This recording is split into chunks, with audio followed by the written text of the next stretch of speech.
함께 말씀 보겠습니다. 말씀은 창세기 49장 22절에서 26절에 있는 말씀 보겠습니다. 요셉은 무성한 가지 곧 샘 곁에 무성한 가지라. 그 가지가 담을 넘었도다. 활 쏘는 자가 그를 학대하며 적개심을 가지고 그를 쏘았으나 요셉의 활은 도리어 굳세며 그의 팔은 힘이 있으니 이는 야곱의 전능자 이스라엘의 반석인 목자의 손을 힘입음이라. 내 아버지 하나님께로 말미암나니 그가 너를 도우실 것이요 전능자로 말미암나니 그가 내게 복을 주실 것이라. 위로 하늘의 복과 아래로 깊은 샘의 복과 젖먹이는 복과 태의 복이로다. 내 아버지의 축복이 내 선조의 축복보다 나아서 영원한 산이 없음같이 이 축복이 요셉의 머리로 돌아오며 그 형제 중 뛰어난 자의 정수리로 돌아오리로다. 아멘. 오늘 하루 맥주 주일 감사를 보내면서 다시 한번 하나님께서 우리에게 베푸신 수많은 은혜들을 기억하는 그런 하루가 되었으면 좋겠습니다.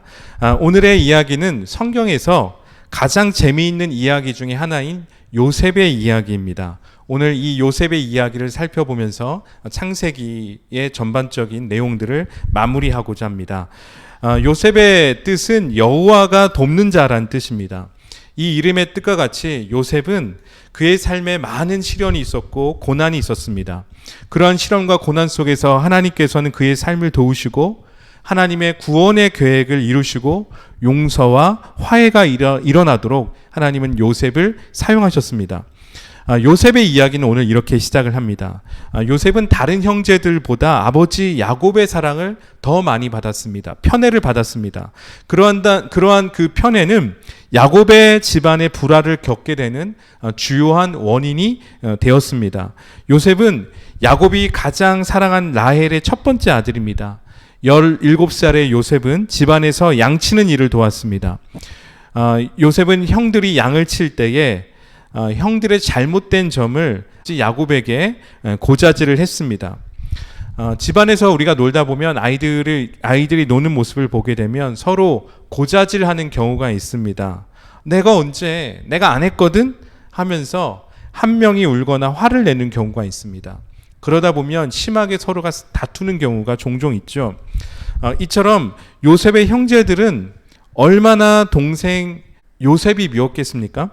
왜냐하면 요셉이 야곱의 사랑이란 사랑은 다 차지했기 때문입니다. 그것을 보여주는 것이 뭐냐면 야곱이 요셉에게 채색 옷을 만들어 주었다는 것입니다. 오늘 설교에서 옷에 대한 의미를 여러분들이 다시 한번 집중하시면서 들으시기를 바랍니다. 채색 옷은 화려하고 손과 발바닥까지 닿을 정도로 긴 겉옷을 뜻합니다. 그런데 이 옷은 노동하는 사람, 일하는 사람들이 입는 옷이 아니라 일하는 사람을 관리하는 관리자, 감독자가 입는 옷이었다는 겁니다. 즉 야곱은 요셉을 형들을 관리하는, 형들을 지켜보는 관리자의 역할을 했다는 것입니다. 요셉은 형들의 잘못된 점을 보면 그것을 곧바로 아버지 야곱에게 다 알려 바쳤다는 것입니다. 결국 이러한 야곱의 편애가 심각한 가정의 불화를 일으켰습니다. 형들이 요셉을 미워하는 마음을 더 키웠죠. 어느 날 요셉이 두 번의 꿈을 꿉니다. 한 꿈은 곡식단들이 요셉의 단을 둘러서서 절하는 꿈이었고, 다른 한 꿈은 해와 달 그리고 11별이 요셉에게 절한 것입니다. 이 꿈의 내용을 요셉이 형들에게 이야기한 거죠. 쉽게 말하면 이런 것입니다. 형들이 앞으로 나를 섬기게 될 거야. 이 이야기를 들은 형들 얼마나 황당했겠습니까?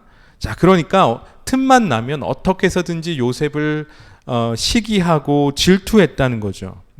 드디어 기회가 찾아왔습니다. 17살의 어린 나이 요셉을 형들이 죽이기로 결심을 한 것입니다. 요셉의 옷을 벗겨서 사막의 한 구덩이에 집어던집니다. 그리고 요셉을 애굽에 팔아버립니다. 다행히도 애굽으로 팔려간 요셉은 바로의 군대 장관인 보디발의 집에 소유물을 주관하는 사람이 됩니다. 그러나 요셉에게 악재가 찾아옵니다. 보디발의 아내가 요셉이 너무나도 잘생겼습니다. 그러니까 그를 유혹한 거죠. 그때 요셉은 그 유혹에 넘어가지 않고 뿌리치고 달아납니다. 이 일로 인해서 요셉이 억울한 누명을 쓰고 감옥에 갇힙니다. 감사하게도 요셉은 이 감옥에서 바로의 신하 2명을 만나게 됩니다. 한 명은 술 맡은 관원이고 다른 한 명은 떡을 굽는 관원입니다. 이들은 바로의 가장 가까이에서 바로를 섬겼던 사람들입니다. 어느 날 이들이 꿈을 꾸게 됩니다. 그래서 요셉이 이들의 꿈을 해석해 줍니다. 요셉의 해석대로 떡 굽는 사람은 죽임을 당하고 술을 맡은 관원은 복직을 하게 됩니다. 이제 세월이 2년이 지났습니다. 바로가 어느 날 꿈을 꿉니다. 그 꿈도 어떤 누구도 그 꿈을 해석할 수 있는 사람이 없었습니다. 그때 술 맡은 관원이 요셉을 바로에게 소개를 하게 됩니다. 그리고 요셉이 바로의 꿈을 정확하게 아주 명확하게 해석을 해줍니다. 이 일을 계기로 요셉은 애굽의 총리가 되었습니다. 애굽의 총리가 된 이후에 온 세상에 기근이 찾아왔습니다. 그랬을 때 요셉은 야곱과 그의 형제들을 가나안 땅에서 불러와서 애굽에 이주를 시키게 됩니다. 이때 이주 온 야곱의 식구가 70명이 됩니다. 그리고 요셉은 지난날의 형제들과 화해를 하게 되죠. 그리고 야곱이 애굽에서 죽고 그의 시신을 또한 가나안에 장사하게 됩니다. 창세기의 마지막은 110세의 요새의 죽음으로 끝이 납니다. 창세기의 시작은 세상이 시작되는 것이고 창세기의 끝은 요셉의 죽음으로 마무리를 하게 되는 거죠. 자, 오늘 우리가 함께 읽은 본문의 내용은 뭐냐면 야곱이 죽기 전에 자신의 아들들을 축복하는 내용입니다. 그 중에서 요셉을 축복하는 내용입니다. 야곱이 요셉을 어떻게 축복하고 있냐면 무성한 가지, 곧 샘 곁에 무성한 가지다라고 축복을 하고 있습니다. 그 가지가 담을 넘었다라고 축복을 하고 있습니다. 이 축복의 의미는 뭐냐면 요셉의 가문은 계속해서 번창할 것이고 다른 지파에게도 도움을 주면서 살게 될 것을 예언한 것입니다. 그리고 24절과 25절에 이렇게 야곱은 요셉을 축복하고 있습니다. 요셉의 활은 도리어 굳세며 그의 팔은 힘이 있으니 이는 야곱의 젖는 자 이스라엘의 반석인 목자의 손을 힘 입음이라. 그가 너를 도울 것이요 전능자로 말미암아 그가 내게 복을 주실 것이라 라고 야곱이 요셉을 축복을 합니다. 하나님의 도우심으로 모든 어려움을 이겨낼 것을 뜻하고 있습니다. 오늘 이 축복은 야곱의 험난한 인생 여정 속에서 그를 도우신 하나님을 말하기도 하지만 요셉의 삶을 통찰한 야곱의 관점도 들어가 있다는 겁니다. 그렇다면 오늘 요셉의 삶을 우리가 어떻게 정리할 수 있겠습니까? 요셉의 삶은 그리스도인의 형통한 삶의 비결을 보여주고 있습니다. 많은 사람들은 요셉이 애굽의 총리가 되었다는 점에 초점을 맞춥니다. 그래서 하나님이 축복해 주었다라고 이야기를 하죠. 그래서 우리 인생도 하나님을 잘 믿으면 요셉과 같이 잘 된다라고 말합니다. 많은 사람들이 요셉을 성공주의의 어떤 상징처럼 생각하고 있다는 거예요. 여러분, 이것은 잘못된 관점이라는 것입니다.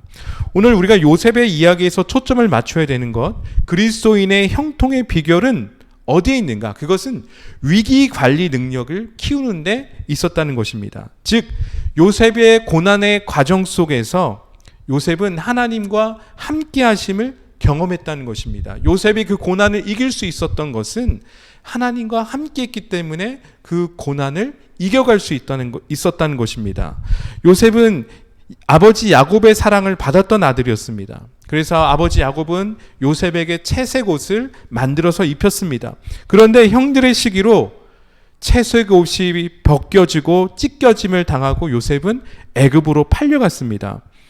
요셉은 애굽의 군대 장관 보디발의 집의 종으로 팔려갑니다. 성경은 이 내용을 이렇게 기록하고 있습니다.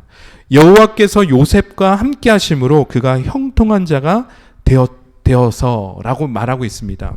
요셉이 억울하게 종으로 팔려갔는데 하나님은 그와 함께함으로 요셉이 형통한 자가 되었다라고 성경은 기록을 하고 있습니다.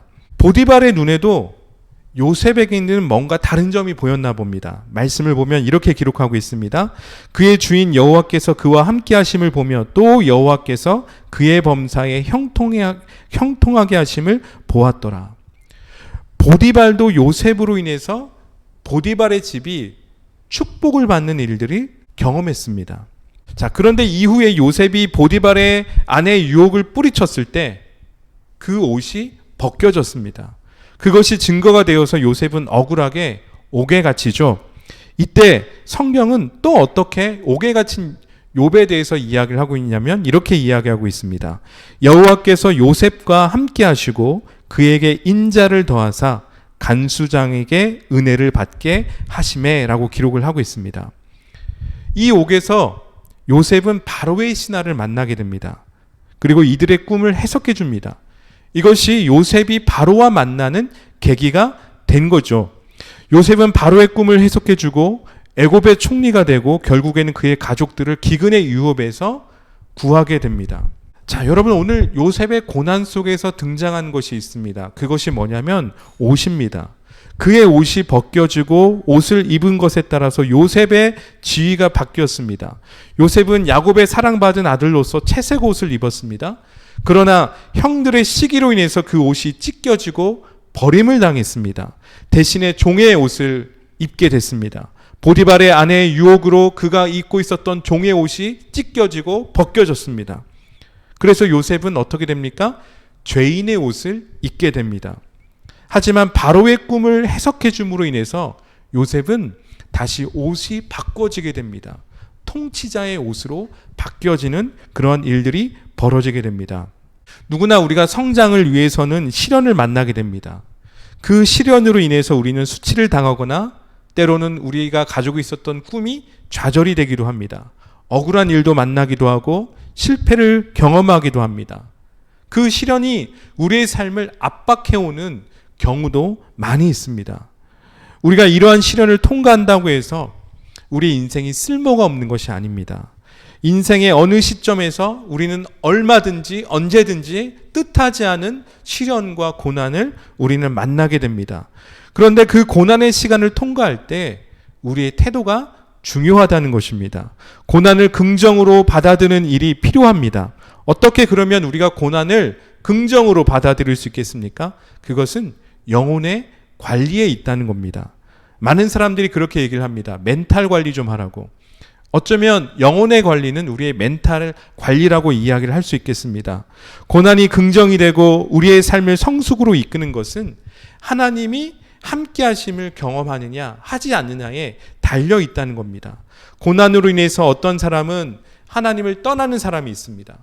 반면에 어떤 사람은 하나님과의 관계가 더 깊어지는 그런 경우가 있습니다. 여러분, 이 둘의 차이가 무엇에 있겠습니까? 그것은 하나님을 의지하느냐 의지하지 않느냐에 달려 있다는 것입니다.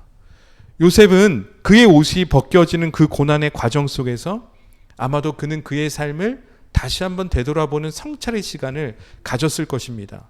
옷이 벗겨지고 매를 맞고 그가 구덩이에 던져졌을 때, 그리고 그 구덩이에서 건져져서 애굽으로 팔려가는 그 과정 속에서 요셉이 무엇을 생각했을까요? 아마도 그의 삶을 다시 한번 되돌아봤을 것입니다. 죽을 뻔했다가 그는 다시 살아났습니다. 그리고 그 과정 속에서 요셉은 하나님을 찾았을 것입니다. 그렇습니다. 고난의 시간을 통과하면서 우리는 하나님을 의지하는 법을 배우는 것입니다. 그러할 때 우리는 우리 삶에 잃어버렸던 열정을 다시 한번 회복하게 되고, 또한 우리 안에 하나님을 위해서 또한 무엇을 할 것인가 열정이 생기게 되고, 다시 한번 우리 삶에 도전하지 못했던 삶에 도전하는 삶을 우리 가운데에 있게 된다는 겁니다. 그러면 요셉의 삶에서 우리는 또한 무엇을 배울 수 있겠습니까? 우리는 갈등을 창조적으로 해결하는 방법을 키우게 된다는 겁니다. 요셉은 요셉의 형들과 갈등을 가지고 있었습니다. 요셉의 형들이 애굽에 왔을 때 요셉은 형들과 화해하고 그들을 용서하게 됩니다. 사실 형제들은 요셉을 시기했습니다. 그래서 그를 애굽으로 팔아버렸죠. 시간이 지나고 요셉이 애굽의 총리가 됩니다. 기근이 찾아왔습니다. 기근으로 인해서 요셉의 형제들은 애굽으로 양식을 구하러 왔습니다. 그때 요셉과 형제들은 만나게 됩니다. 그 과정에서 요셉은 형제들을 용서하게 됩니다. 형제들 앞에서 요셉의 고백을, 형제들 용서하는 요셉의 고백을 한번 들어보시겠습니까? 나는 요셉이라 이제는 걱정하지 마십시오. 자책도 하지 마십시오. 형님들이 나를 이곳에 팔아 넘기긴 하였습니다만 그것은 하나님이 형님들보다 앞서 나를 여기에 보내셔서 우리의 목숨을 살려주시려고 그렇게 하신 것입니다. 하나님이 나를 형님들보다 앞서서 보내신 것은 하나님이 크나큰 구원을 베푸셔서 형님들의 목숨을 지켜주시는 것이고 또 형님들의 자손을 이 세상에 살아남게 하시려는 것입니다. 그러므로 실제로 나를 이리로 보낸 것은 형님들이 아니라 하나님이십니다. 이 고백 속에 용서를 느끼십니까? 용서라는 것은 새로운 삶의 방향을 가져옵니다. 원수의 관계가 바뀌어서 친구의 관계가 됩니다. 화해의 관계가 일어나게 된다는 겁니다. 여러분, 용서는 과거를 자유롭게 흘러가도록 놓아주고 현재를 치유하기 위해 내가 내린 선택입니다. 그래서 용서는 무엇입니까? 자기 선언입니다. 과거의 일들이 일어났어요. 그 과거의 일들이 우리의 삶을 망가뜨렸을 것입니다. 하지만 용서는 그 과거의 일이 더 이상 현재와 미래의 삶에 영향을 끼칠 수 없음을 선포하는 것입니다. 여러분, 오늘 요셉은 그 고백 속에서 자기 선언을 한 것입니다. 이를 통해서 요셉의 일생을 묶어왔던 삶의 무게를 가볍게 했다는 것입니다. 또한 요셉의 이야기를 들은 형제들도 자유를 누리고 내적인 평화를 경험하게 되었다는 것입니다. 따라서 용서로 인해서 서로의 존재를 진정으로 기뻐해 줄 수 있는 자유를 누리게 되었다는 것입니다. 그러므로 용서는 무엇입니까?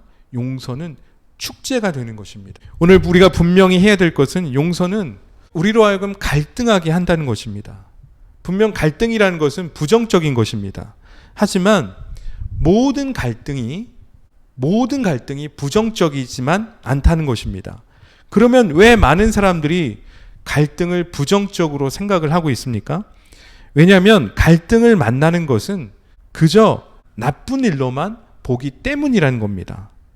만약에 우리가 갈등을 만나는 것을 그저 나쁜 일로만 생각을 한다면, 운이 없었다라고 생각을 한다면, 우리가 이렇게 생각한다면 이것은 더 나쁜 일이 된다는 거죠.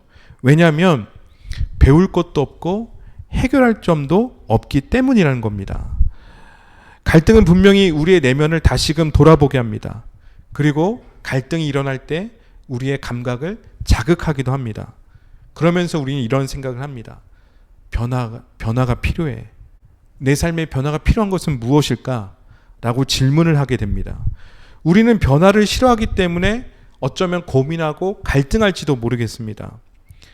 변화가 필요한 것은 무엇인가? 이 질문은 우리를 성숙의 방향으로 돌리게 합니다. 변화에 대한 두려움으로 갈등할 때, 고민할 때 그 순간 우리는 성숙하기로 선택하는 결정을 하는 것입니다. 결국 용서는 성숙을 향한 선택이라는 것입니다. 오늘 우리에게 성숙을 향한 자기 선언이 있기를 바랍니다. 여러분, 이 선언 가운데 하나님이 주시는 자유와 화해를 경험하는 은혜가 있기를 바랍니다. 오늘 요셉의 삶에서 우리는 이제 하나님의 약속의 성취와 미래를 발견하게 됩니다. 요셉의 이야기는 단 한 명 요셉을 말하고 있는 것이 아닙니다.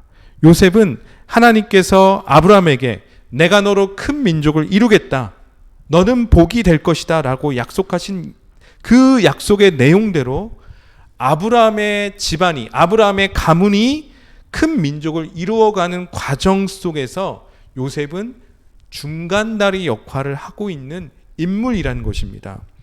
이 요셉의 이야기는 하나님께서 아브라함에게 약속하신 약속의 성취의 과정을 우리들에게 보여주고 있습니다.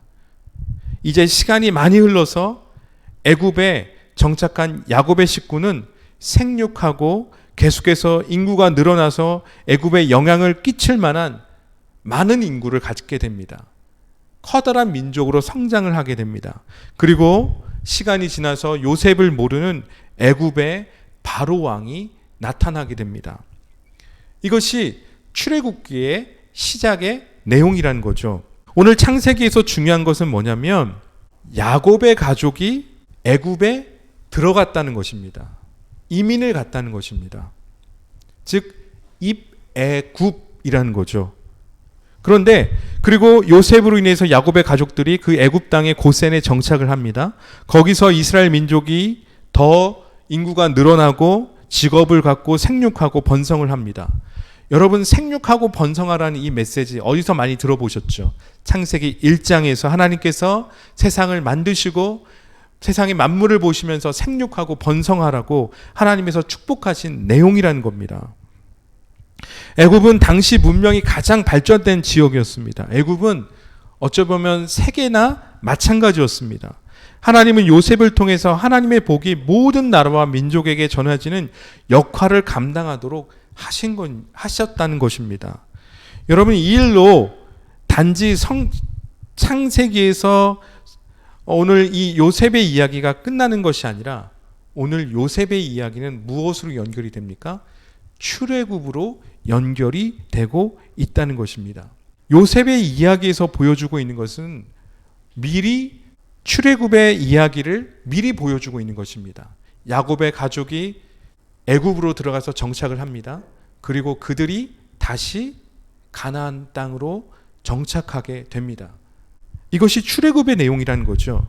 여러분, 출애굽기에서는 이스라엘 민족이 많아져서 애굽에 영향력을 끼칠 만한 민족으로 성장하게 됐습니다. 자, 그렇다면 이런 관점에서 우리가 이제 봐야 되는 것은 무엇입니까? 그것은 하나님의 일하심이라는 거예요. 고난을 통해서 우리는 마치 하나님이 정지한 듯한 그런 느낌을 받을 때가 있습니다. 오늘 우리가 창세기를 읽으면서 또한 출애굽기의 그 넘어가는 과정 속에서 이스라엘 백성들은 하나님이 우리를 위해서 무엇을 하시는가 질문을 많이 했을 것입니다. 하나님의 어떠한 일하심도 보이지 않습니다. 고난이 있습니다. 고통이 있습니다. 하지만 오늘 우리는 성경을 읽으면서 발견하게 되는 것은 하나님은 그 고난 속에서 당신의 약속을 신실하게 이루어가고 있다는 것을 볼 수 있게 된다는 겁니다. 그것이 무엇입니까? 오늘 요셉이 고난당하는 과정 속에서 어떻게 성경은 기록하고 있습니까?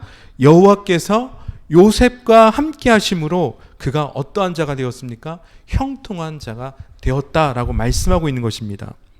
버림받았다는 그 순간에 요셉은 어떠한 사람이 됐습니까? 형통한 자가 되었습니다. 무엇 때문에? 여호와 하나님이 누구와 함께? 요셉과 함께 있기 때문에 그의 인생이 형통한 인생이 되었다라고 말씀하고 있는 것입니다. 오늘 창세기를 살펴보면서 우리는 하나님의 선하신 계획을 보았습니다. 하지만 사람의 욕심으로 인해서 죄가 세상 가운데 들어왔습니다. 하나님을 떠난 사람들의 모습을 우리는 창세기에서 보았습니다. 마치 이것은 하나님의 계획이 무효화된 듯한 느낌을 우리들에게 주고 있습니다. 하지만 하나님은 이제 창세기 12장부터 마지막 장까지 4명의 인물을 사용하셨습니다. 누굽니까? 아브라함과 이삭과 야곱과 요셉을 통해서 하나님께서는 마치 하나님의 계획이 무효화된 것처럼 보여지는 우리들에게 아니다. 나의 계획은 여전히 신실하다. 내가 그것을 만들어가고 이루어가고 있다라고 말씀하고 있습니다. 당신의 구원의 계획을 이 4명의 인물을 통해서 우리들에게 보여주고 있다는 것입니다. 그런데 문제는 그 믿음의 사람들이 인간적으로 연약한 점이 너무나도 많았다는 것입니다. 그들에게 인간의 악함들이 있음을 우리는 창세기를 살피면서 보았습니다. 하지만 우리가 창세기를 통해서 발견하는 것은 우리의 연약함을 하나님은 변화시키셔서 성숙해 하시고 하나님의 목적을 위해서 사용하신다는 것입니다. 또한 하나님은 최악의 상황을 바꾸셔서 하나님의 약속을 이루어 가시는 분이라는 것을 우리는 창세기를 통해서 발견하게 된다는 겁니다. 오늘 우리는 요셉의 이야기와 함께 이제 창세기를 마무리하게 됩니다. 자, 이 마무리하는 단계 속에서 우리는 누구를 발견하게 됩니까? 예수 그리스도를 발견하게 된다는 것입니다. 예수 그리스도는 고난을 통해서 십자가의 영광을 우리들에게 보여주셨습니다. 또한 예수 그리스도는 고난을 승리로 바꾸신 분이십니다. 요셉이 가족의 버림을 받았습니다. 요셉이 입고 있던 옷이 찢어졌습니다. 그리고 애굽으로 팔려가게 됩니다. 이것은 분명한 그의 삶에 있어서 절망입니다. 이로 인해서 요셉은 종의 옷을 입었습니다. 또한 억울한 누명으로 인해서 요셉은 죄인의 옷을 입었습니다. 하지만 하나님은 그 모든 과정들 속에 요셉과 함께 하시고 요셉을 형통한 자로 만들어 가셨습니다. 그리고 결국에 하나님께서는 요셉을 통치자 바로가 주는 존귀한 옷으로 바꿔 입게 하셨다는 것입니다. 여러분, 옷은 신분을 상징합니다. 어떠한 옷을 입느냐가 그 사람을 나타냅니다. 성경에서 아담과 하와가 죄를 짓고 그것으로 인해서 벌거벗었죠. 그랬을 때에 그 아담과 하와가 자신들의 벌거벗은 모습을 보면서 수치스러웠기 때문에 스스로 자신들을 위해서 나뭇잎을 엮어서 옷을 만들었습니다. 하지만 하나님은 그들에게 어떻게 하셨습니까? 그들의 악함 속에서 하나님은 어떻게 하셨습니까? 그들이 스스로 수치를 가리기 위해서 만든 그 나뭇잎을 걷어가시고 가죽옷으로 그들을 입히셨습니다. 하나님이 인간의 부끄러움 없는 삶으로 바꾸신 것입니다. 이것을 이사야서는 이렇게 기록합니다. 구원의 옷이라고 기록을 하고 있습니다. 의의 겉옷을 입었다라고 말씀하고 있습니다. 성경은 믿는 자들에게 옷을 입으라고 이야기를 하고 있습니다. 골로새서 3장 12절에서는 너희는 하나님이 택하사 거룩하고 사랑받는 자처럼 긍휼과 자비와 겸손과 온유로 옷을 입어라 라고 말씀하고 있습니다. 또한 로마서 13장에서는 세 번역으로 읽어보면 밤이 깊고 어둠이 가까웠으니 빛의 갑옷을 입으라. 호사한 연애와 술 취함과 음행과 방탕과 싸움과 시기에 빠지지 말라라고 말씀하고 있습니다. 그리고 주 예수 그리스도로 옷을 입어라 라고 말씀하고 있습니다. 빛의 갑옷을 입어라, 주 예수 그리스도로 옷을 입어라 라고 말씀하고 있습니다. 여러분, 우리가 인생을 살다 보면 여러 가지 옷을 입을 수 있습니다. 그만큼 인생이 다양하다는 것입니다. 인생의 경험이 다양하다는 것입니다. 그 다양한 삶 속에 진정한 평화와 위로 그리고 소망과 기쁨을 가져오는 것이 무엇입니까? 다른 것이 아니라 예수 그리스도로 옷을 입는 것입니다. 예수 그리스도를 만나는 것입니다. 여호와 하나님께서 요셉과 함께할 때 그는 형통한 자가 되었습니다. 요셉의 삶의 순간순간 하나님이 함께 하셨기 때문입니다. 그러할 때 그가 복된 존재가 되었습니다. 사랑하는 성도 여러분, 우리는 지금 하나님과 함께하고 있습니까? 그렇다면 우리의 처지와 우리의 상황과 관계없이 우리는 어떠한 자입니까? 우리는 형통한 자라는 거예요. 우리는 복된 존재라는 것입니다. 오늘 우리가 이 사실을 기억했으면 좋겠습니다. 말씀은 계속해서 예수님을 임마누엘이라고 말씀하고 있습니다.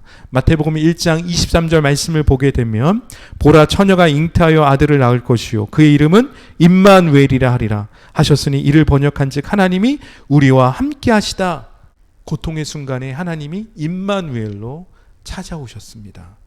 요한복음 1장 14절입니다. 말씀이 육신이 되어 우리 가운데 거하심에 우리가 그의 영광을 보니 아버지 독생자의 영광이요 은혜와 진리가 충만하더라. 말씀이 육신이 되어서 우리와 함께 하시겠다라고 말씀하고 있습니다. 요한계시록 22장 13절입니다. 나는 알파와 오메가요 처음과 마지막이요 시작과 마침이라. 여러분, 오늘 성경에 공통점을 발견하고 있으십니까? 놀라운 것은 하나님이 우리를 버리시는 분으로 하나님을 말씀하고 있지 않습니다. 오히려 하나님은 우리의 처음이 되시고 마지막이 되신다라고 말씀하고 있습니다. 오늘 말씀은 하나님이 우리의 현실의 삶 속에 들어오셨다라고 말씀하고 있습니다. 말씀이 육신이 되어 예수께서 종의 옷을 입으셨고 죄인의 옷을 입으셨고 그는 고난의 옷을 입으셨습니다.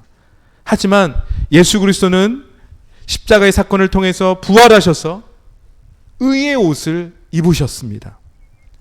이제 우리가 고대하는 것은 그 부활하신 예수께서 왕으로 이 땅 가운데 임하실 것을 우리가 믿는 것입니다. 기대하는 것입니다.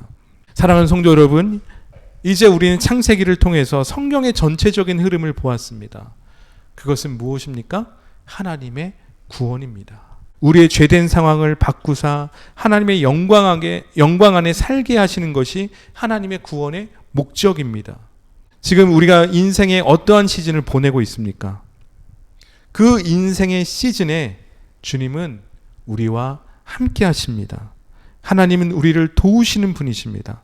하나님과 함께 할 때에 우리의 상황과 환경과 관계없이 우리는 형통한 자가 되는 것입니다. 지금 나는 하나님과 함께하고 있습니까? 지금 나의 가정은 하나님과 함께하고 있습니까? 지금 내가 있는 직장 속에서 나는 하나님과 함께하고 있습니까? 지금 내가 관계하는 모든 관계들 속에서 나는 하나님과 함께하고 있습니까? 그렇다면 상황과 환경과 관계없이 우리는 어떠한 존재가 됩니까? 여호와로 인해서 우리는 형통한 자가 되는 것입니다.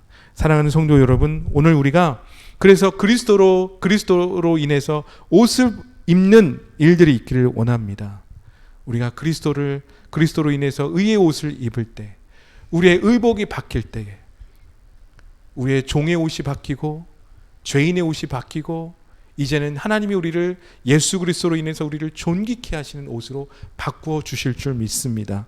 오늘 우리 인생이 그렇게 복된 존재인 줄 믿고 감사하는 하루를 보내시기를 예수 그리스도의 이름으로 축원합니다.